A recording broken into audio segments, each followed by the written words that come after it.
qu'est-ce qu'il ne voit pas? J'ai ça, j'ai ça, j'ai ça. Alors ce qu'il fait à nous qu'on demeure dans cette vie, c'est parce que parfois Dieu vient, il te parle, tu ne veux pas écouter. Dieu te dit fais ça. Toi tu dis ah non, j'ai déjà essayé, ça ne peut pas encore marcher. Dieu te dit fais ça, ah moi je sais. Dieu te réveille la nuit pour prier, tu dis que non, moi j'avais déjà prévu mon horaire. Donc Dieu cherche le moyen, comment est-ce que je peux parler à ma fille.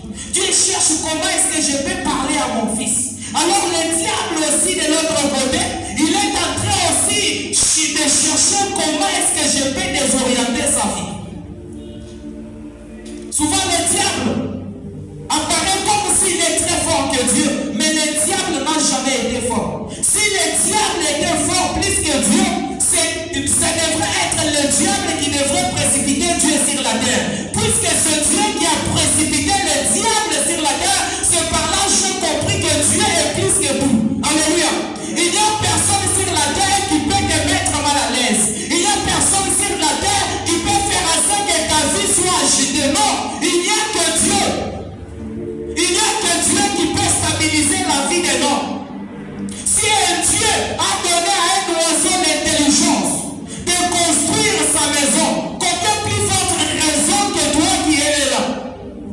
Il y a un Dieu quelque part qui t'attend que tu puisses t'approcher de lui à travers la prière. Il y a un Dieu qui est là assis. Mais parfois qui dit, mais mon fils, j'ai besoin que tu pries. Parfois Dieu dit, j'ai faim, j'ai besoin de manger. Mais est-ce que tu peux prier? Non, Seigneur, je n'ai pas la force, j'ai des problèmes. J'ai besoin de l'argent. Depuis qu'on a commencé à chercher l'argent, as-tu déjà trouvé l'argent? Depuis que tu as commencé à chercher l'argent, est-ce que tu as déjà trouvé l'argent?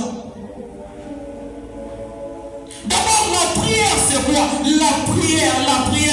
Tu te réveilles, je pars à la prière. Tu te réveilles, je pars à la prière. Tu viens faire quoi dans la prière? Tu viens faire quoi? Tu as besoin de parler avec quelqu'un, mais tu ne disponibilises pas ton temps.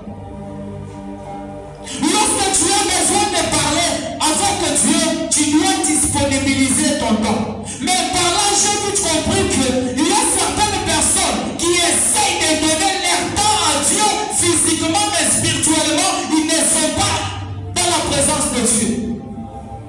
Nous sommes ici